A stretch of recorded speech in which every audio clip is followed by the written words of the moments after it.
FM, Rádio Brasil Central. Em Goiânia, 7 horas.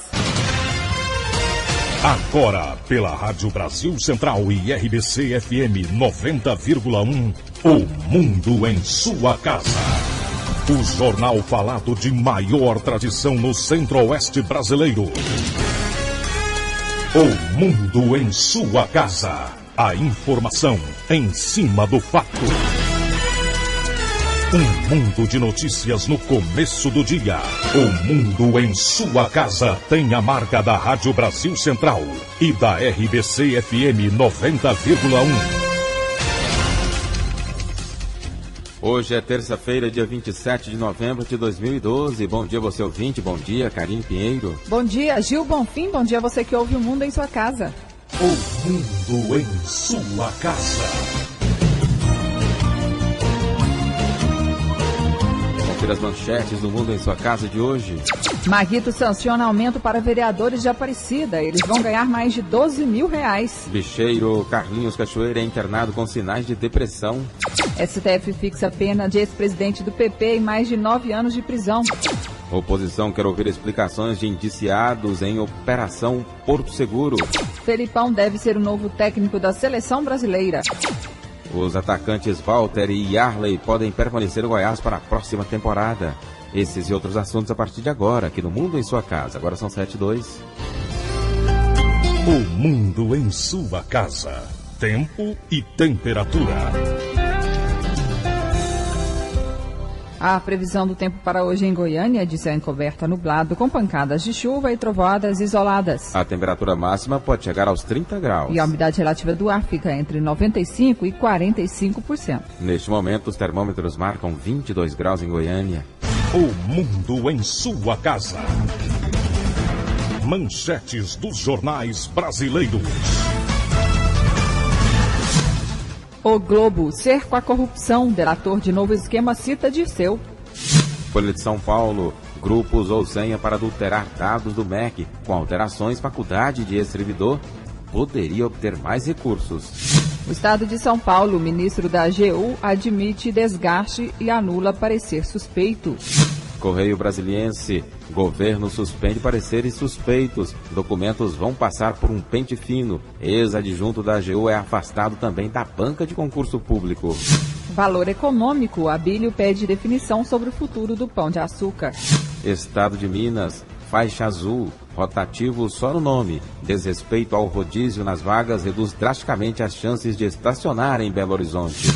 Jornal do Comércio, impostos sem retorno. O Instituto Brasileiro de Planejamento Tributário comparou a carga de 30 países que mais arrecadam tributos com o Índice de Desenvolvimento Humano e concluiu que o Brasil proporciona os piores serviços e bem-estar aos contribuintes. 0 hora. Diárias da Brigada em presídios custam uma cadeia nova por ano. Brasil Econômico, o governo reabre negociação com a CEMIG para renovar concessões. Destaque do Jornal O Popular, compras na internet, golpe virtual, prejuízo real. Diário da Manhã, prédio é embargado no setor oeste. Moradores reclamaram de transtornos da obra. Agora são 7h04. O Mundo em Sua Casa. A Agrodefesa, Agência Goiana de Defesa Agropecuária, comunica. Desde o dia 19 de novembro, realiza o seu atendimento em nova sede, localizada na Avenida Circular, número 466, setor Pedro Ludovico. Nesse novo prédio, estão abrigadas as atividades de administração, sanidade animal e vegetal, inspeção e fiscalização. Agrodefesa e Governo de Goiás. Nosso estado cresce, você cresce junto. O Mundo em Sua Casa. A política em Goiás. O vice-governador José Elton Júnior representou ontem o governador Marconi Perillo na solenidade de posse do juiz substituto em segundo grau, Gerson Santana Sintra, no cargo de desembargador do Tribunal de Justiça de Goiás. Gerson passa a ocupar a vaga decorrente da aposentadoria do desembargador Hélio Maurício de Amorim. No discurso de posse, Gerson ressaltou o dever dele à frente do judiciário. Neste juramento, depositei a esperança de ser agente transformador de uma realidade social que nos preocupa e angustia. Gerson Sintra também destacou a importância do judiciário no atual momento político do país. Os julgamentos envolvidos no chamado mensalão da Operação Supremo Tribunal Federal insere-se no contexto da intolerância do judiciário à imoralidade, à falta de ética e à criminalidade. Gerson Sintra tem 56 anos e é natural de Anápolis. Experiente, o novo desembargador é graduado em Direito pela UFG, já atuou nas comarcas de Itapirapuã, Mara Rosa e São Miguel do Araguaia. Também foi juiz auxiliar da Corregedoria Geral da Justiça de Goiás. Wilton Vieira, para o Sistema Brasil Central de Rádio. 7-6. O governo do estado doa mais de 6 milhões em recursos ao Hospital Araújo Jorge. A solenidade aconteceu na sede do Hospital Araújo Jorge, em Goiânia. O governador Marconi Perillo assinou um convênio que prevê repasse de R$ 6.224.000 em 12 parcelas. As primeiras 4 parcelas já foram pagas. O presidente da Associação Goiana de Combate ao Câncer em Goiás, o médico Alexandre Meneghini, explica que o dinheiro será usado na compra de medicamentos quimioterápicos e melhorias no hospital. Equilibrar financeiramente o hospital, para que a gente possa voltar nossa gestão para o resto, ou seja, reforma da parte física e tecnológica do hospital. No dia 7 de fevereiro desse ano, a Polícia Civil e o Ministério Público deflagraram a Operação Biópsia, que investigou o desvio de dinheiro no hospital. Várias pessoas foram presas, entre diretores e até a então presidente da instituição. O atual presidente da CCG destaca que o escândalo só aprofundou a crise financeira do hospital. A crise que a gente ainda vive é imensa. Nós temos uma dívida que ultrapassa 80 milhões. A gente conseguiu alongar essa dívida. Agora, o problema não é ter dívida, o problema é você conseguir ou não pagá-la. Então nós começamos a pagar essa dívida, nós ainda tínhamos um déficit mensal em torno de 400 mil e essa ajuda do Estado vem justamente para equilibrar as contas. O secretário estadual de Saúde, Antônio Faleiros, explica que a maioria das irregularidades já foi corrigida. Existem ainda mecanismos que podem garantir que o dinheiro seja bem aplicado. Nós temos vários mecanismos, né? Primeiro, a gestão da saúde aqui no município é feita pelo município de Goiânia, que tem essa finalidade também. Nós temos uma superintendência que também acompanha, que é a SCATES, né? Além dos outros órgãos, como no caso específico daqui, o Ministério Público, que está inclusive com intervenção da administração aqui da Associação de Combate ao Câncer. O secretário ainda reforça a importância do hospital no tratamento contra o câncer em Goiás. O Araújo Jorge, todos vocês sabem das dificuldades que tem uma entidade filantrópica que presta serviço majoritariamente pelo SUS e é claro também que nós reconhecemos que o Ministério da Saúde tem uma tabela que às vezes não supre a necessidade de gastos de cada procedimento. Então o que o Estado está fazendo é dar atenção, dar repasse financeiro, recurso financeiro para ampliar o atendimento e para melhorar a situação financeira das instituições que prestam serviços majoritariamente pelo Sistema Único de Saúde. Em discurso, o governador Marconi Perillo disse que confia na recuperação do Araújo Jorge e agradeceu os anos em que a mãe dele fez tratamento no hospital. Nós temos aqui médicos que estão entre os melhores do mundo pela atenção que vocês deram à minha mãe durante anos aqui nesse hospital. Ela conseguiu uma sobrevida de quase 8 anos graças à dedicação, ao carinho, ao amor que vocês ofereceram a ela aqui. Nas muitas sessões de quimioterapia, radioterapia, ela sempre teve por parte dos profissionais do Hospital do Câncer, do Araújo Jorge, muita atenção e eu quero, em meu nome e da minha família, agradecer a vocês todos. Esse é um dos dias em que um governante pode dizer que vale a pena, apesar dos muitos sacrifícios, limitações, dificuldades de um governo, da tarefa de governar,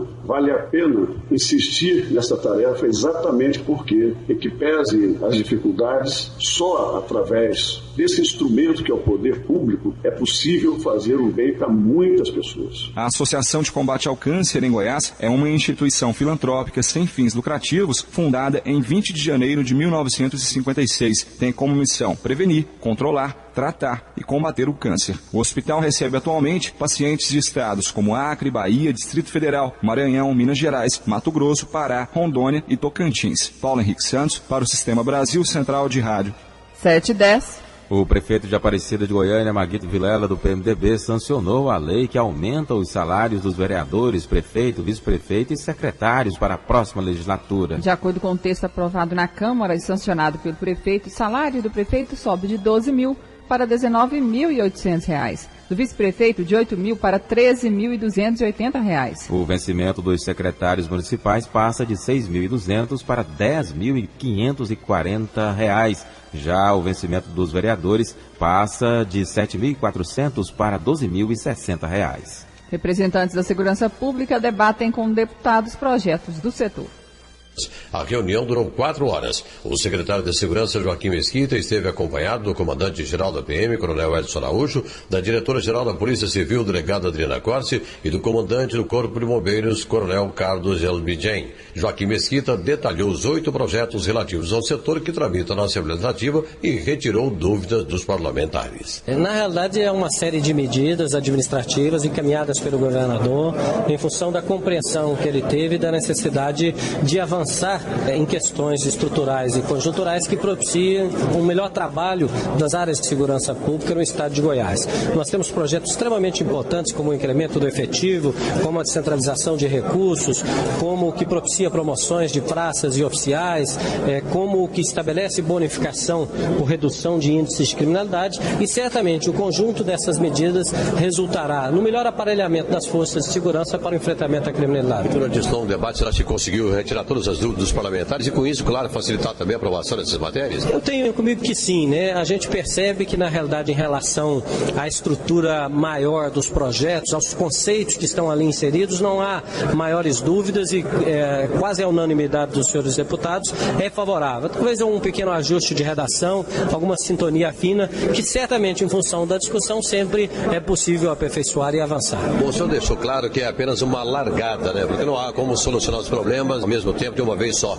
Agora, com relação a outros problemas, deve chegar mais matérias ainda, complementando essa relação, por exemplo, com os servidores? Olha, nós estamos nesse processo de imersão e de conhecimento dos problemas estruturais e organizacionais dos órgãos que compõem a Secretaria de Segurança Pública, mantendo contatos diários com as entidades sindicais e com os comandos das forças policiais. E nós já percebemos a necessidade de buscarmos reorganizar e reestruturar esses órgãos dentro de princípios básicos que possam permitir uma racionalidade maior nessa estruturação e um avanço organizacional. Eu estarei firmemente empenhado no avanço e na apresentação destes projetos para que nós tenhamos condições de atender e compor os anseios de todos os que estão envolvidos. Inclusive com o aumento do efetivo da Polícia Civil. Sim, na realidade, enfim, o projeto que aumenta o efetivo da Polícia Militar é um dos projetos, mas é evidente que se nós aumentamos o efetivo da Polícia Militar, é necessário que haja o estabelecimento também de uma correlação do aumento da Polícia Civil e também da Polícia Técnico-Científica, porque é preciso que haja uma proporcionalidade entre esses cargos, sob pena de nós ficarmos eventualmente deficientes em alguma das áreas. Um dos projetos prevê a elevação de 12.368 para 30.741 integrantes do efetivo da Polícia Militar num período de 10 anos. O comandante da PM, coronel Edson Costa, diz que à medida que os policiais militares forem passando para a reserva nesse período, as vagas serão preenchidas, além das novas vagas a serem criadas. Já a diretora-geral da Polícia Civil, delegada Adriana Corsi, confirmou que outros projetos estão sendo elaborados para a Polícia Civil e, dentre eles, o plano de carreira. Libório Santos, Sistema Brasil Central de Rádio. 7h14. O mundo em sua casa. Previna-se contra as deficiências. 70% delas podem ser evitadas. 70%. E para dar certo, é só colocar o cuidado como prioridade. Antes e durante a gravidez, depois que o bebê nasce e durante toda a infância. A cada minuto que você fica em casa, no trânsito, na rua, todos os dias, no trabalho, sempre que você puder. Saiba mais no site previnadeficiências.com.br. SUS, Secretaria de Saúde, Governo de Goiás. O mundo em sua casa. Política Nacional. Servidores indiciados em operação da Polícia Federal são afastados ou exonerados. Entre os servidores está a Rosemary Noronha, que era chefe de gabinete do escritório da Presidência da República em São Paulo. Eles são suspeitos de corrupção e tráfico de influência para favorecer empresas. A presidente Dilma Rousseff se reuniu em seu gabinete nesta segunda-feira com os ministros Gilberto Carvalho, da Secretaria-Geral, e Ideri Salvati, Relações Institucionais, e Gleice Hoffmann, da Casa Civil, para discutir os projetos do governo atingidos pela Operação Porto Seguro da Polícia Federal. A operação investiga a existência de um esquema de corrupção para favorecer grupos empresariais em diversas áreas. Deflagrada nesta sexta, resultou no indiciamento de 18 suspeitos de participar de um esquema de fraudes em pareceres técnicos. Neste sábado, a presidente Dilma determinou a exoneração ou afastamento de todos os servidores envolvidos. As exonerações e os afastamentos foram publicados na edição desta segunda do Diário Oficial da União, a pedido da ministra Gleice Hoffmann. A chefe do Gabinete Regional da Presidência da República em São Paulo, Rosemary Novoa de Noronha, foi exonerada. A ministra também pediu a exoneração de José Weber Holanda Alves, do cargo de adjunto da Advocacia Geral da União. O ministro da Justiça, José Eduardo Cardoso, encabeça a lista de possíveis convocados pelo Senado para dar esclarecimentos sobre a atuação de criminosos em órgãos públicos.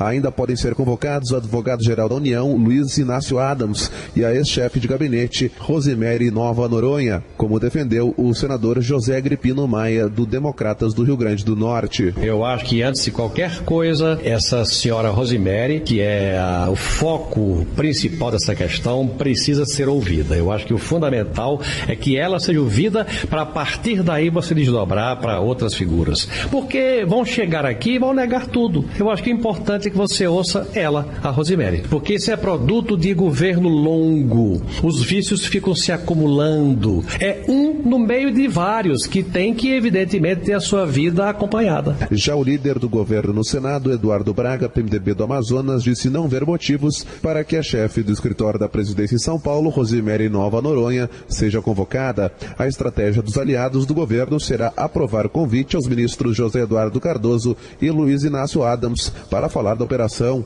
O governo, que não tem nenhum compromisso com o mal feito, age prontamente, sem fazer nenhum pré-julgamento, mas em defesa da transparência, faz o afastamento de todos os envolvidos, demite quem exercia cargo em comissão, mas eu acredito sinceramente que tanto o ministro Zé Eduardo quanto o ministro Luiz Inácio Adams querem vir ao Senado. Agora, não vejo necessidade de convocação. Acho que pode ser feito um convite. O senador Pedro Simon, do PMDB do Rio Grande do Sul, e Pedro Tax, PDT do Mato Grosso, e Randolfo Rodrigues, pessoal do Amapá, protocolaram nesta segunda requerimento com convite para que Cardoso fale à Comissão de Constituição e Justiça do Senado. De Brasília, Ronaldo Berwanger. Agora são 7h18. Ainda esta semana, peritos da Polícia Federal vão começar a investigar o conteúdo de arquivos de computador apreendidos no escritório da presidência em São Paulo. Em um prédio em Cruzeiro, no interior de São Paulo, funciona a Faculdade de Ciências Humanas, FACIC, onde a Polícia Federal fez buscas na sala da direção. Segundo as investigações da Operação Porto Seguro, há indícios de que Paulo Vieira é o dono da FACIC e de outra faculdade em Dracena e que pode ter usado as instituições para negócios ilícitos. E o STF determina penas de deputados e ex-parlamentares do Mensalão. Os ministros do Supremo Tribunal Federal estabeleceram as penas de 6 réus condenados no julgamento do Mensalão, entre eles os deputados Valdemar Costa Neto, do PR, e Pedro Henri, do PP. Apenas o ex-deputado Pedro Correia foi condenado a uma pena que representa regime fechado, 9 anos e 5 meses de prisão. Valdemar Costa Neto é condenado a quase 8 anos de prisão. O Supremo Tribunal Federal aplicou nesta segunda-feira penas ao deputado Valdemar Costa Neto, do PR de São Paulo, que somadas chegam a 7 anos e 10 meses de prisão pelos crimes cometidos no Mensalão, além de mais de R$1 milhão em multa. Com isso, ele vai ter que cumprir a pena inicialmente em regime semiaberto, podendo deixar a prisão para trabalhar. Segundo a acusação do Ministério Público, Costa Neto recebeu mais de R$8 milhões do Valério Duto e usou uma empresa fantasma, a Guaranhos, para disfarçar a origem do dinheiro. Conforme o ministro e presidente da Corte, Joaquim Barbosa, o parlamentar teria negociado com o PT um acordo para obter os recursos em troca do apoio do PL ao governo no Congresso. As consequências do crime igualmente se mostram extremamente desfavoráveis, uma vez que a solicitação e o recebimento de quase R$10 milhões pelo parlamentar não configura apenas um crime de corrupção passiva de consequências mínimas ou reduzidas. como aqueles que encontramos na prática judicial cotidiana. Ao contrário, as consequências do crime de corrupção passiva praticado por um parlamentar detentor de dupla condição de prestígio e poder, de líder e presidente de partido, como era o réu Valdemar Costa Neto no período dos fatos, produz lesões muito mais graves ao ordenamento jurídico, pois envolve bens jurídicos que vão além da mera administração pública. Além de Valdemar, os ministros condenaram o ex-deputado do PP, Pedro Correia, a 9 anos e 5 meses de prisão. Já o deputado Pedro Henri, do PP do Mato Grosso, foi condenado a 7 anos e 2 meses de prisão e multa de quase R$1 milhão pelos crimes cometidos no Mensalão. O ex-deputado federal pelo PL, atual PR, do Rio de Janeiro, Carlos Rodrigues, conhecido na época como Bispo Rodrigues, foi condenado a 6 anos e 3 meses de prisão, além de multa de quase R$800 mil.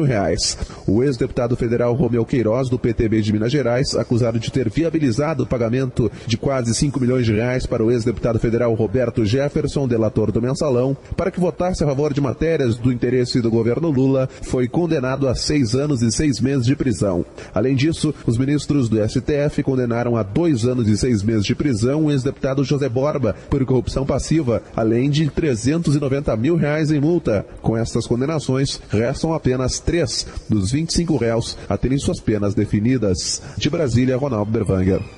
7h21. A Polícia Federal iniciou uma operação contra um esquema envolvendo venda de informações sigilosas e crimes contra o sistema financeiro nacional. Ao todo, 33 pessoas foram presas. A polícia também cumpriu mandados de busca e apreensão. Marco Polo Del Nero, presidente da Federação Paulista de Futebol e vice-presidente da CBF, veio a público e revelou que os policiais fizeram uma busca na casa dele. Ainda de acordo com o presidente da federação, os policiais procuraram documentos que não tinham relação com a sua atividade na Federação Paulista, nem com seu escritório de advocacia. Ele foi levado para prestar depoimento e liberado logo em seguida. No Rio, policiais militares reprimiram manifestantes que protestavam contra o governador Sérgio Cabral durante o ato contra a redistribuição dos royalties do petróleo no Rio de Janeiro. Houve briga entre manifestantes pró e contra Cabral. Não há informações sobre feridos. Cerca de 200 mil pessoas se reuniram na Cinelândia, no centro da capital fluminense, durante o ato. 7h22. O mundo em sua casa. Mesmo quando não está chovendo, o mosquito da dengue continua transmitindo a doença. Então faça chuva ou faça sol, o combate não pode parar. Toda semana tire 10 minutos para fazer a sua parte. Elimine a água parada, deixe caixa d'água bem tampada e nada de garrafas ou pneus dando sopa para o mosquito. Se você ficar parado, o tempo pode ficar feio, porque a dengue mata. Secretaria de Saúde, SUS e Governo de Goiás. O mundo em sua casa. Um mundo de notícias no começo do dia. Agora as informações ao vivo com o repórter Libório Santos. Bom dia. Muito bom dia ouvintes da Brasil Central. E agora o nosso giro pelas rodovias goianas. Nós tivemos nas últimas 24 horas 38 acidentes, 29 feridos e 3 vítimas fatais. Os acidentes mais graves foram colisão na J080, quilômetro 58, entre Goianésia e Barro Alto, Golf placa 06... OGR 6147 de Goianésia. O condutor Revalino de Oliveira saiu ileso. O segundo veículo, moto placa NKH4285 de séries, Atílio Zamignani, vítima fatal. Saída de pista na J060, quilômetro 114, entre Firminópolis e São Luís de Montes Belos. Gol placa NYA 8906 de Belo Horizonte. O Antônio Francisco Sobrinho, condutor, vítima fatal. Valdivina Francisca Ribeiro fatal, Aparecida Francisca Ribeiro dos Santos com lesões leves e Antônio Ribeiro com lesões graves. Libório Santos, Sistema Brasil Central de Rádio. Agora são 7h24. O bicheiro Carlos Cachoeira está no Hospital Neurológico de Goiânia desde domingo à noite, quando passou mal. O boletim do hospital informou que ele foi internado com um quadro de diarreia, vômito e desmaios. E que apresenta sinais de depressão provocada por estresse. Cachoeira foi solto na semana passada depois de 9 meses na prisão. Segundo o médico hematologista César Leite, o estado de saúde de Cachoeira é grave. É grave cronicamente, porque ele depende de um acompanhamento psiquiátrico que vai ser feito pela nossa equipe, Dr. Salomão Rodrigues, que é psiquiatra, que já diagnosticou nele um transtorno de conduta e uma reação de estresse agudo, e isso provoca nele períodos de depressão e períodos de extrema agitação. A previsão nossa é que ele fica 4 a 5 dias, porque nós vamos aproveitar o tratamento psiquiátrico que está sendo realizado nele e realizar nele os exames que há 4 anos ele não realiza, que são tomografias, os testes de esteira para ver o coração, para avaliar a pressão arterial, porque ele se debilitou muito. 7h25. Polícia Civil apresentou 2 suspeitos de invadir e assaltar uma distribuidora de água e um supermercado no setor Urias Magalhães, em Goiânia. Segundo a polícia, o crime ocorreu em outubro deste ano. Os criminosos roubaram um carro, computador e R$4 mil. Suspeitos de pelo menos 5 assaltos ocorridos em Goiânia, Lindomar Lima Siqueira, de 32 anos, e Cristiano Alves Pereira, de 27, foram presos em Guapó após serem reconhecidos por um policial que mora na cidade. Além de prender a dupla, a polícia já identificou um terceiro assaltante, João Alberto Pereira Marques Filho, que está sendo procurado, relata o titular da Delegacia de Furtos e Roubos de Veículos Automotores, delegado Edson Carneiro Caetano. Eles adentraram em um estabelecimento onde vendia água e gás, a partir dali armados, renderam as pessoas, roubaram notebooks, celulares, carro, motocicletas, saíram pelo telhado. E após a prisão desses elementos, também foi identificado um outro supermercado, a participação do mesmo elemento no supermercado, fazendo um 5-7 também no estabelecimento. Como que a polícia conseguiu identificar e prender esse pessoal aí? É porque através das filmagens dessas pessoas, nós conseguimos identificar que alguns deles eram moradores de Guapó. Até porque tem um policial nosso que trabalha aqui, que mora naquela região, e reconheceu os elementos da filmagem. A partir daí foi feita uma investigação, descobriu-se o nome desses elementos, representamos ao Poder Judiciário, que decretou a prisão deles. A partir daí, eles são presos aqui à disposição do Poder Judiciário. Com a dupla, os policiais recuperaram o veículo e objetos roubados na distribuidora de gás no setor Urias Magalhães e no supermercado no Alphaville. Aulus Rincon, para o Sistema Brasil Central de Rádio. 30 ônibus do transporte coletivo foram alvos de vândalos no final de semana em Goiânia. Segundo a empresa responsável pelos veículos, as ações de vandalismo foram praticadas por membros da torcida do Goiás Esporte Clube. Além de janelas quebradas, os ônibus também tiveram peças arrancadas. A quantidade de veículos destruídos representa 10% de todos os ônibus coletivos que circulavam no dia do jogo. A equipe que faz a manutenção encontrou uma faca em um dos carros. O objeto teria sido usado para ameaçar passageiros e motorista. 3 casos de assaltos e arrastões foram registrados no fim de semana na capital. Um antes e 2 depois do jogo. Por mês, a empresa responsável pelos veículos do transporte coletivo tem um prejuízo de aproximadamente R$100 mil por causa do vandalismo. O Comando de Operações de Divisas da APM apreendeu 600 caixas de cigarros supostamente contrabandeadas na GO 206 entre Itumirim e Chapadão do Céu, região sudoeste do estado. A carga está avaliada em quase R$800 mil. A Delegacia de Investigações Criminais apresentou ontem Sérgio Murilo Pena, suspeito de aplicar golpe de quase R$100 mil nos herdeiros de uma empresa de Uruaçu. Procurado em Minas Gerais e no Distrito Federal, Sérgio Murilo Pena, de 41 anos, foi preso por agentes da Delegacia Estadual de Investigações Criminais no momento em que tentava concluir um golpe que já havia lhe rendido mais de R$90 mil. Adjunta da DEIC, a delegada Alessandra Batista Dias diz que a polícia trabalha agora no sentido de identificar e prender outros comparsas do golpista, que o estariam ajudando a reabrir empresas já fechadas em Goiás. Ele reabriu uma empresa em Uruaçu, uma empresa de bebidas, que já tinha sido fechada, dado baixa nessa empresa, porque os sócios faleceram. Então o que ele fez? Ele descobriu que essa empresa tinha ações na Ambev a serem resgatadas no valor de quase aproximadamente R$100 mil. Ele fez uma reativação dessa empresa com uma alteração contratual, colocando ele como sócio e mais uma pessoa. Essa outra pessoa nós ainda não sabemos se existe de fato ou foi uma pessoa inventada por ele, uma documentação inventada por ele. E diante disso ele conseguiu resgatar na cidade de Uruaçu R$92 mil. E havia, então, mais R$6.500 por aí para serem resgatados de dividendos dessas ações.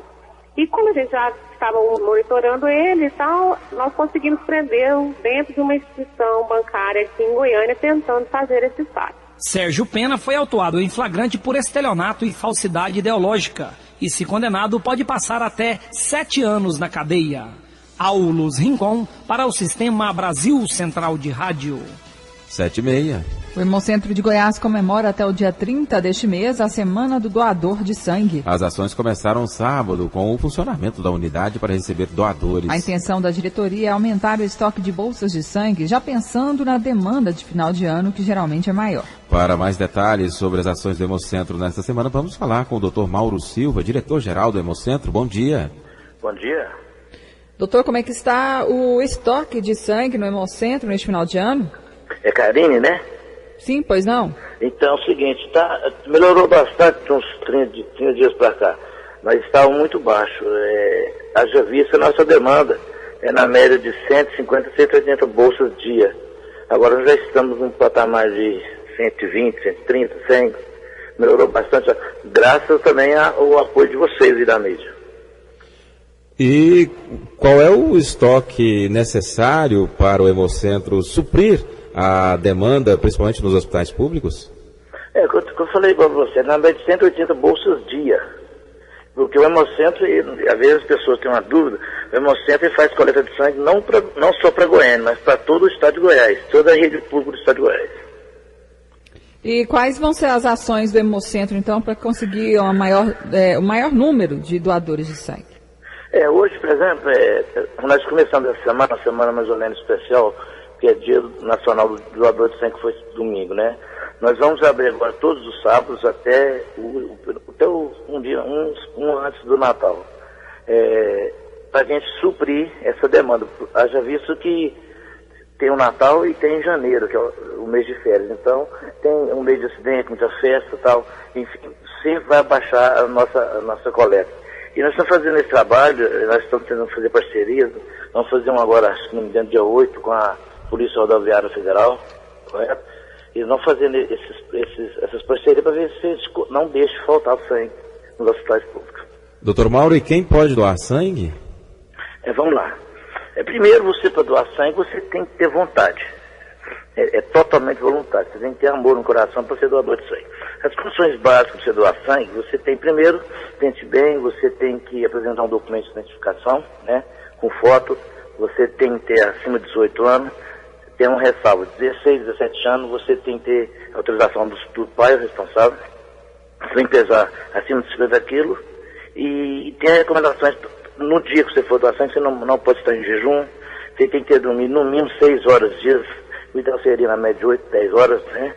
Você não pode ter ingerido bebida alcoólica nas últimas 12 horas, você tem que evitar de fumar 2 horas antes e 2 horas após a doação, e se você for doar, você planeja, eu não vou, faz uma alimentação mais saudável, né? Evita uma alimentação gordurosa. Quem não pode doar? Normalmente, quem teve hepatite após os 10 anos de idade, não se pode doar. Mulheres grávidas ou que estejam amamentando, pessoas que estão expostas a doenças transmissíveis pelo sangue, exemplo, HIV, hepatite, sífilis, usuários de drogas, e aqueles que têm muitos parceiros sexuais durante o ano. Então também isso também, eles não vão passar pela nossa triagem. E o mais importante é falar para você, tem que ser doador. Você que está nos ouvindo aí, coloca na sua cabeça, vou participar desse grupo seleto, esse grupo de doadores de sangue. Doutor Mauro Silva, diretor-geral do Hemocentro, obrigado pela entrevista aqui ao Mundo em Sua Casa, um bom dia. Bom dia para vocês a todos. O Hemocentro que realiza a Semana do Doador de Sangue.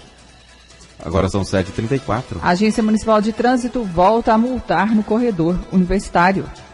As multas aplicadas até o dia 24 de novembro foram em caráter educativo e de advertência, mas desde domingo, as notificações no corredor universitário passaram a valer.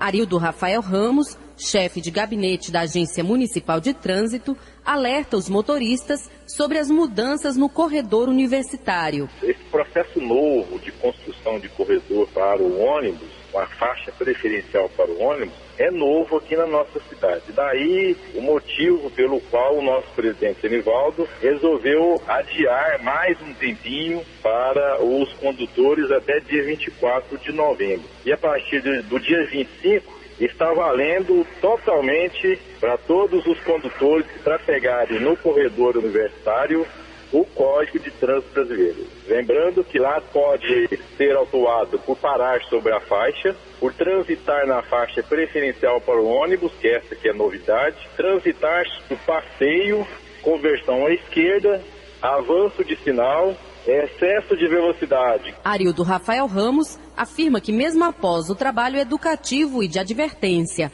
realizado pela MT no corredor universitário, os motoristas ainda cometem infrações no local. Infelizmente, não só lá no corredor universitário, mas em toda a cidade, é a indisciplina em cometer as infrações por velocidade. E, na verdade, os condutores continuam apostando na imprudência. Cerca de 20 mil multas, emitidas do dia 24 de setembro até o último dia 12, foram anuladas pela MT. Patrícia Almeida para o Sistema Brasil Central de Rádio. 7h36. Ministério da Justiça reajusta indenizações a quem entregar arma de fogo para destruição. Os novos valores vão de R$ 150 a R$ 450, conforme o calibre da arma. Antes, a indenização variava de R$ 100 a R$ 300. Segundo o Ministério da Justiça, desde janeiro foram entregues mais de 62 mil armas em todo o país. Em Goiás, foram apenas 175. Na avaliação do superintendente regional em exercício da Polícia Federal no estado, Valdemar Thiago Moreira, os goianos ainda precisam se engajar na luta pelo desarmamento. Ele informou que uma nova campanha de conscientização já está sendo preparada pelo governo federal. Há uma previsão agora para uma nova campanha do Ministério da Justiça para reforçar esse empenho da própria população para devolução de armas. E sempre que há uma campanha, há um aumento considerável de devoluções. O delegado lembra da importância do desarmamento no país. Primeiro, uma questão de cidadania mesmo. E, por outro lado, também há uma falsa impressão de uma boa camada da população, digamos, do efeito benéfico do uso de arma de fogo. São dados estatísticos e há também uma percepção clara dos órgãos que atuam nessa área de repressão ao crime, de que é falsa essa ideia de uso de arma para a defesa pessoal como de absoluta eficiência. É óbvio que a arma ela tem uma eficiência propriamente dita para o uso em ataque. Aí é a falsa impressão de que os homens de bem, as pessoas de bem estão sendo desarmadas enquanto o bandido está armado. Mas o bandido não usa a arma para defesa, ele usa para ataque. E geralmente a eficiência da arma é para ataque. As armas podem ser levadas à sede da Polícia Federal em Goiânia e no interior, às delegacias da Polícia Civil ou postos da Polícia Rodoviária Federal. Mais informações no site www.entreguesuaarma.gov.br. Karine Pinheiro para o Sistema Brasil Central de Rádio. Agora são 7h38. Laboratório Central de Goiás comemora 65 anos com festa e análise positiva de atuação. O Laboratório Central de Goiás está completando 65 anos de existência. Para comemorar a data, foi realizado nesta segunda-feira, dia 26 de novembro, um café da manhã com servidores. Atuante nas áreas de biologia médica, meio ambiente, controle de qualidade de produtos, saúde do trabalhador e assistência médica de alta complexidade, suas ações são fundamentais no controle e prevenção de doenças como dengue, AIDS, H1N1, rotavírus e rotavírus. A diretora do LACEN, Maria Bárbara Elo Rodrigues, destaca o papel do laboratório. O laboratório tem o papel de dar o resultado dessas doenças em tempo hábil, para que oportunamente as ações de saúde sejam tomadas.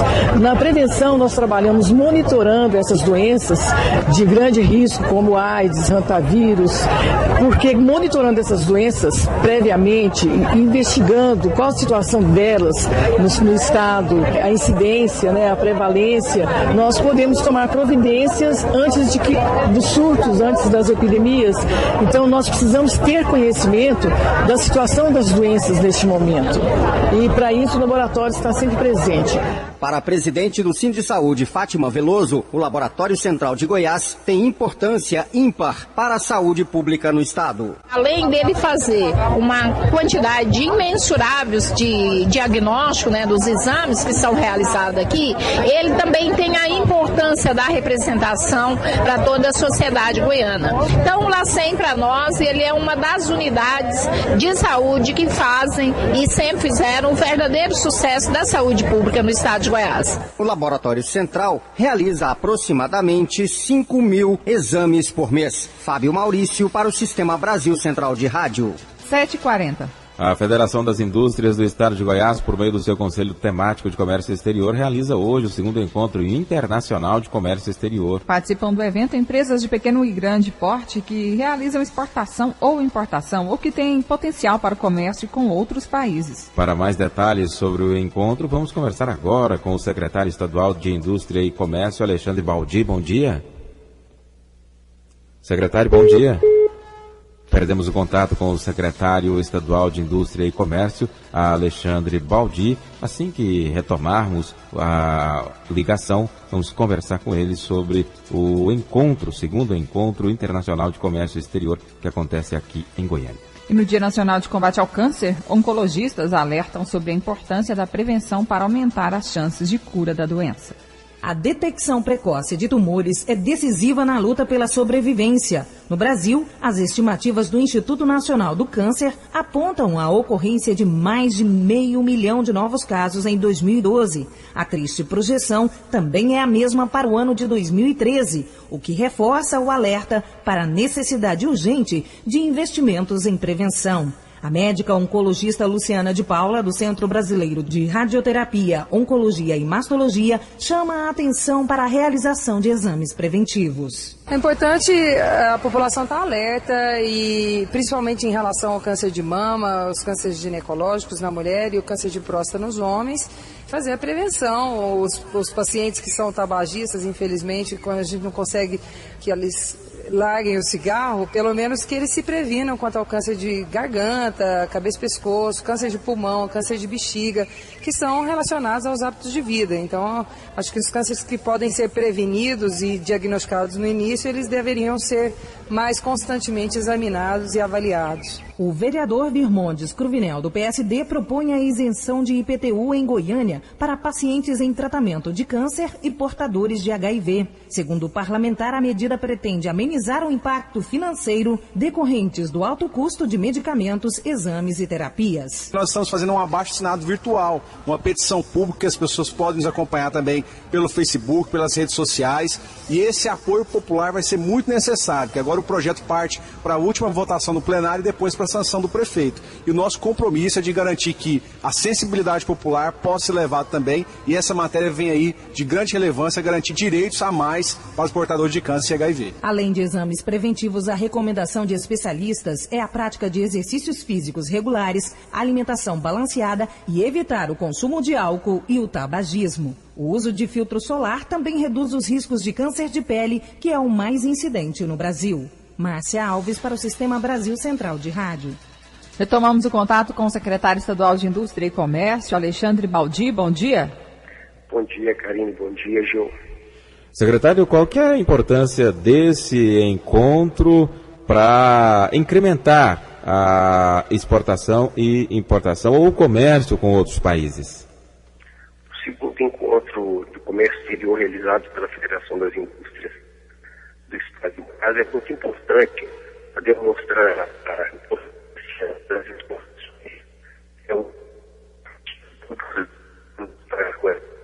Secretário? Sim. Secretário Alexandre Baldi, a ligação está muito ruim, está vendo corte na ligação, a gente não tem condição de continuar. Nós vamos chamar agora uma reportagem e assim que conseguirmos uma melhor condição, nós retomaremos a entrevista, certo? Perfeito, então, Gil. Tá, muito obrigado. Agora são 7h44. A seguir as notícias do esporte com José Calazans. O mundo em sua casa. Oi, amigo, tudo bem com você? Tudo bem sim, e você? Tô muito feliz, comprei um carrinho novo, você quer ver? Uau, quero! Onde a gente se encontra? Na porta da escola? Pode ser. Depois da aula? Pode ser. Se quiser eu te empresto, você vai adorar. Legal! Não conta pra sua mãe, tá? Pode deixar, até lá. Você sabe com quem seu filho conversa pela internet? Nem ele. Denuncie. Disque 100, Ministério Público de Goiás. Se a sua empresa busca reconhecimento, anuncie em uma emissora de credibilidade. Rádio Brasil Central 1270. AM, ondas curtas e tropicais. A certeza de resultado. Qualidade com alcance em todo o território nacional. Ligue 3201-7686. Rádio Brasil Central. Comunicando com o mundo.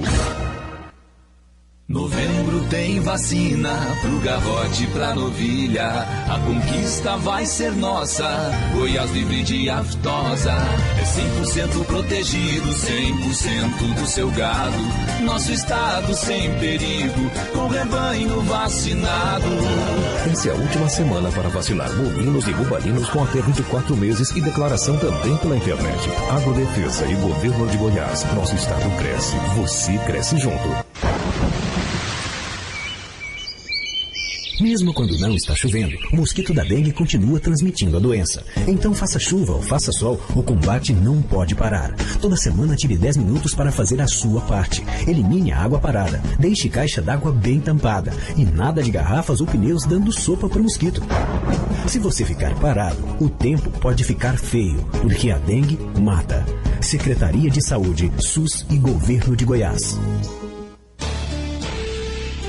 O mundo em sua casa. O jornal falado de maior tradição no Centro-Oeste brasileiro.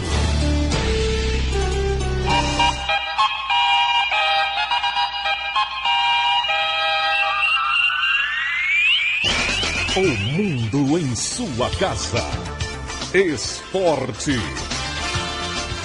Bom dia. O técnico Luiz Felipe Scolari deve assumir a seleção brasileira em 2013. Quem revelou o acordo foi o diretor de seleções da CBF, Andrés Sanches, que está deixando o cargo e disse que soube da informação através de amigos. Nesta segunda-feira, durante a reunião no Rio de Janeiro, o dirigente fez a revelação e afirmou ainda que deva deixar o cargo após ser voto vencido na decisão da entidade de demitir Mano Menezes. 7h47, atacantes de primeira linha do Goiás devem permanecer para a próxima temporada. Após a conquista da Série B do Brasileiro, no último sábado, na despedida da competição, 2-1 contra o Joinville, a apresentação do elenco que irá disputar as competições no ano que vem será no dia 3 de janeiro. Apenas alguns jogadores que não participaram dos jogos da Série B do Brasileiro e estão recebendo do Goiás, jogadores profissionais que nem eram relacionados, continuam treinando até a semana que vem e depois serão liberados. A diretoria, através do presidente João Bosco Luz, confirmou. O Goiás fez uma proposta para renovar o contrato do atacante Yarley. Ao contrário do que vinha se imaginando, que o Goiás não tinha manifestado interesse na permanência do atacante de 38 anos, existe a possibilidade concreta na renovação do contrato do Yarley, mais uma temporada. Walter, artilheiro do Goiás na Série B com 16 gols, também pode permanecer. O jogador continua em Goiânia e espera definir nos próximos dias a permanência no Goiás para 2013. Vinícius Silva para o Sistema Brasil Central de Rádio. Presidente da Federação Paulista de Futebol e vice da CBF, além de ser membro do comitê organizador local da Copa do Mundo, Marco Paulo Del Nero teve de comparecer ontem à Polícia Federal para prestar depoimento. O secretário-geral da FIFA, Jerome Valk, que está no Brasil, transferiu toda a responsabilidade dos problemas judiciais de Marco Polo aos brasileiros, mas lembrou que a entidade máxima do futebol pode colocá-lo no centro de uma investigação. 7h48, Atlético deve reeleger seu atual presidente. Apesar de não ter falado abertamente, a informação ainda não é oficial. Valdivino José de Oliveira será mesmo o presidente do Atlético no biênio 13 e 14. De acordo com a informação que possuo, ele já está, inclusive, reunindo nomes para formar a chapa para as eleições de 14 de dezembro, onde ele será novamente nomeado presidente do Atlético. O Atlético que planeja a disputa do Campeonato Goiano, a partir do dia 20 de janeiro, contra o Goianésia. Em seguida, a Série B do Campeonato Brasileiro. Afinal de contas, essa temporada foi pífia. Se encerra no próximo domingo, contra o Bahia, no estádio Serra Dourada, às 5 da tarde. O técnico Jair Araújo não poderá contar com 3 jogadores. Os meio-campistas Marino e Hernandes e o lateral esquerdo Heron, todos suspensos pelo 3º cartão amarelo. Eric Maravilha, para o Sistema Brasil Central de Rádio. O técnico Tite confirmou os 23 jogadores inscritos pelo Corinthians para o Mundial de Clubes com uma pendência. O volante Guilherme, por causa de problemas contratuais, pode dar lugar ao William Arão. Já o chinês Isao ficou fora da lista. Foram relacionados Júlio César, Alessandro, Chicão, Wallace, Ralf, Fábio Santos, Martínez, Paulinho, Guerreiro, Douglas, Emerson, Cássio, Paulo André, Anderson Polga, Danilo, Helenilson, Danilo Fernandes, Jorge Henrique, Guilherme Andrade, Felipe, Giovanni, Romarinho, Guilherme ou William Arão. O Corinthians estreia no Mundial no dia 12 contra adversário a ser definido. 7h50, Vila deixou para o ano que vem definição sobre técnico. A diretoria do Vila Nova segue em busca de um nome para ser o técnico colorado na temporada 2013. Segundo o diretor de futebol do Vila, Tim, esse nome ainda não é um consenso na diretoria. Existem algumas possibilidades que eles da diretoria do Vila têm analisado. Em relação ao elenco de 2013, Tim já informou, vai preferir contratar e anunciar primeiro o técnico para depois começar a contratação ou as contratações dos reforços para a temporada 2013. Dos pratas da casa que têm idade para disputar a Copa São Paulo de Futebol Júnior, 5 são certos que não irão para a competição. Ficarão treinando com o elenco profissional para a disputa do Campeonato Goiano.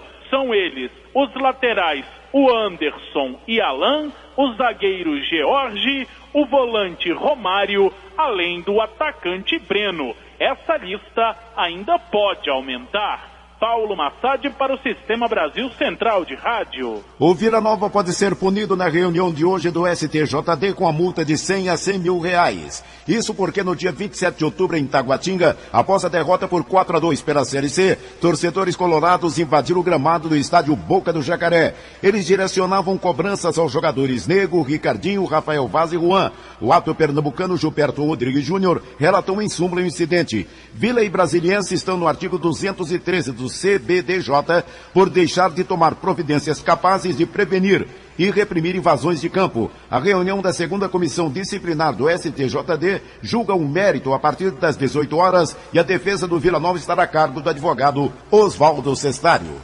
Às 7h52 do esporte é o que há. Obrigado, José Calazans. O mundo em sua casa. Se a sua empresa busca reconhecimento, anuncie em uma emissora de credibilidade. Rádio Brasil Central 1270, AM, ondas curtas e tropicais. A certeza de resultado. Qualidade com alcance em todo o território nacional. Ligue 3201-7686. Rádio Brasil Central, comunicando com o mundo. O mundo em sua casa. A informação em cima do fato. O jornalista Joelmir Betting sofreu um AVC no domingo e está internado em estado grave no Hospital Albert Einstein, em São Paulo. De acordo com o boletim médico enviado na noite de ontem, o comentarista de economia da Rede Bandeirantes de televisão está sedado e respira com a ajuda de aparelhos. Política de investimento do governo estadual pretende inserir Goiás em novos mercados nacionais e internacionais. Secretaria de Gestão e Planejamento realiza a primeira reunião do grupo de trabalho instituído pelo governo do estado para elaborar a nova política de atração de investimentos para Goiás. O secretário da Segplan, Giuseppe Vecchi, fala deste primeiro encontro. Nós realizamos a primeira reunião do grupo encarregado de reformular toda a política de atração de investimento do estado de Goiás, quer seja de incentivos, de benefício, de infraestrutura e de tudo aquilo que possa certamente continuar Goiás tendo uma atração, instrumentos de atração melhores do que a maioria dos estados brasileiros. Hoje nós sofremos duas ameaças, que é a unificação do ICMS colocando destino e a outra também de uma súmula vinculante no Supremo. Então nós estamos aqui hoje, esse grupo de trabalho, na qual contém órgãos do governo e da iniciativa privada, com o objetivo de nós procurarmos, numa velocidade maior, trabalharmos alternativas de Goiás continuar tendo indicadores econômicos tão positivos. E para isso, poder ter capacidade, ter expertise de prospecção de boas oportunidades de negócio e ter instrumentos, legislações que possam dar segurança jurídica àquelas empresas que forem atraídas para o estado de Goiás. É um início, há um trabalho grande para ser feito e nós estamos programando no final de janeiro, início de fevereiro, está com um esboço dessa proposta, uma síntese. Já o secretário estadual de Indústria e Comércio, Alexandre Baldi, destacou a busca de novos mercados no encontro desta segunda-feira. A nossa busca aqui com o Grupo de Trabalho é coordenar, fazer uma ação planejada para que nós tenhamos estrategicamente um posicionamento frente ao mercado nacional e internacional. Nós sabemos que existem recursos, existem investidores no Brasil e no mundo que querem investir na nossa economia. Então nós queremos fazer o quê? Mostrar que Goiás é um estado sério, é um estado que tem planejamento, que é uma dificuldade no Brasil o estado se planejar, o estado trabalhar com números e com um planejamento efetivo, mas aqui nós não, estamos trabalhando de uma maneira multissetorial, agricultura, pecuária, turismo, indústria, comércio, serviço, de um modo bem multissetorial para que nós possamos atrair mais investimentos em todas as áreas. Além da Segplan e Secretaria de Indústria e Comércio, participaram do encontro a Goiás Turismo, Goiás Fomento, Fé Comércio, FIEG, FAEG, entre outras instituições. Wilton Vieira, para o Sistema Brasil Central de Rádio. 7h56. A Emater realiza até sexta-feira o curso de processamento de pescados. O treinamento destinado aos agricultores, familiares, funcionários de lanchonetes e restaurantes acontece na Fazenda Santa Branca, no município de Morrinhos. FAEG discute projeto que reajusta taxas da agrodefesa com o setor produtivo e governo. A FAEG promoveu nesta segunda-feira uma discussão entre entidades ligadas ao setor agropecuário e o governo para chegar a um consenso acerca do projeto de lei que reajusta as tarifas cobradas pela agrodefesa. Segundo o presidente da Federação da Agricultura do Estado de Goiás, José Mário Schreiner, o setor compreende a necessidade do reajuste, pois os valores não são atualizados há 10 anos. Ele ressalta que alguns setores já estão próximos de um consenso. Nós temos que buscar equilíbrio. Por exemplo, o setor de pecuária de corte, sempre um setor que contribui fortemente em Goiás. Em qualquer sentido, a pecuária de corte ela é muito taxada, ela é de sobremaneira visada em relação a essas questões. Temos que buscar o certo equilíbrio em relação a isso.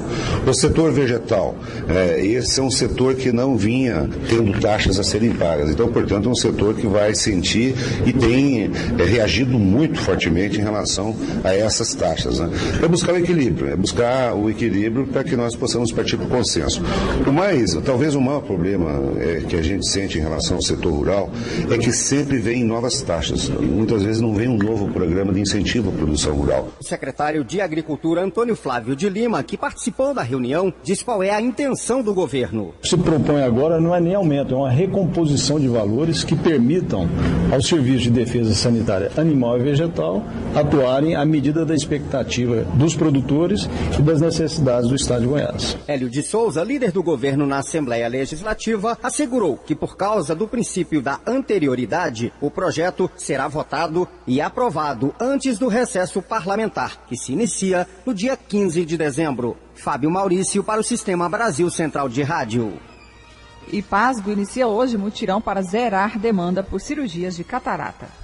Para zerar a fila de espera, o IPASGO está disponibilizando mais de R$1 milhão que serão repassados a 12 hospitais de Goiânia e outros 4 de cidades do interior, credenciados a realizar o procedimento. A iniciativa do IPASGO faz parte da política de melhoria contínua da qualidade do serviço prestado ao usuário, iniciado no ano passado pela atual gestão. O IPASGO fez um levantamento junto às instituições credenciadas e chegou ao número de 640 usuários aguardando uma cirurgia de catarata. Como se trata de um procedimento que melhora sobremaneira a qualidade de vida das pessoas, a direção do Instituto resolveu fazer um mutirão. E segundo Francisco Taveira Neto, presidente do IPASGO, o mutirão é a solução do caso. Nós pretendemos zerar a demanda reprimida e daí em diante recalibrar as cotas das unidades da rede prestadora para que o usuário, procurando, seja rapidamente atendido. Resolvido o problema, o órgão buscará solucionar outras áreas carentes. Nós estamos agora terminando a apuração do nosso recadastramento de pessoa física. A nossa meta é, num curto espaço de tempo, melhorar a qualidade no atendimento nas consultas. O atendimento emergencial, de pronto-socorro, de internação, de UTI, nós não temos reclamação. O IPASGO tem uma boa rede prestadora que está atendendo o seu usuário a contento. Agora, os procedimentos eletivos, aquele que a população procura o médico, ele tem ainda encontrado uma certa dificuldade. O médico quer jogar ele para ser atendido daqui 2, 3 meses, e nós queremos que a população nos denuncie isso através de nossa ouvidoria, para que a gente possa coibir o mau prestador. Para isso é ampliar a rede de prestadores, como eu dizia, terminamos o recadastramento para saber o tamanho da nossa rede credenciada e fazer os ajustes para que não tenha falta de profissionais a atender. Nós temos carência em 3 segmentos específicos que nós estamos debruçados para resolver o problema, que são a pediatria, endocrinologia e geriatria. Dante Keller para o Sistema Brasil Central de Rádio. Em Goiânia, 8 horas e termina mais uma edição do Mundo em Sua Casa, que teve a apresentação de Karine Pinheiro e Gil Bonfim. Redação e edição Ada Mendes, Antônio Correia e Marcelo Cabral. Direção de estúdio Luzeni Gomes. Chefes de reportagens Ione Chagas e Almir Costa. Operação de áudio Otair José. Central técnica Ricardo Souza. Gerência do Sistema de Rádio Sueide Barbosa. Direção de Tele Rádio Difusão Abadia Lima. O Mundo em Sua Casa volta amanhã às 7 da manhã. Obrigado pela sua audiência e até lá. Bom dia, Karine. Bom dia, até amanhã. Este foi, pela Rádio Brasil Central e RBC FM 90,1, O Mundo em Sua Casa. O jornal falado de maior tradição no Centro-Oeste brasileiro. O Mundo em Sua Casa. A informação em cima do fato. Um mundo de notícias no começo do dia.